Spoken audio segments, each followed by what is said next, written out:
Public चिल्ला रही थी, फिर मैं स्टीयरिंग में उंगली डाल के जो चक्री घुमाई, रोड रोलर जगह पे घर घर घर घर घर घर। हाय जय जगन्नाथ। आपण मैंने जानते हाथीबारी ग्राम गोटे अभूला जिन आज पर्यंत भी माने कंटिन्यू कौन जानते आसन देखिए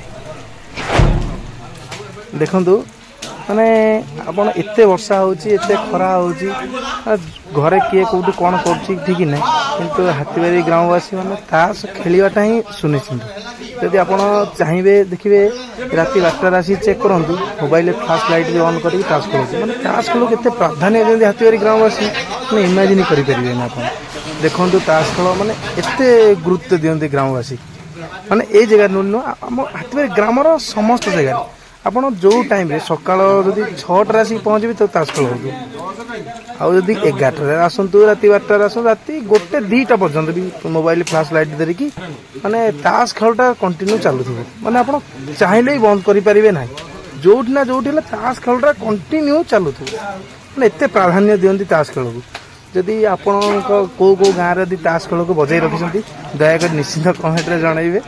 रोज अरे अरे अरे अरे पब्लिक चिल्ला रही थी, फिर मैं स्टीयरिंग में उंगली डाल के जो चक्री घुमाई, रोड रोलर जगह पे घर घर घर घर घर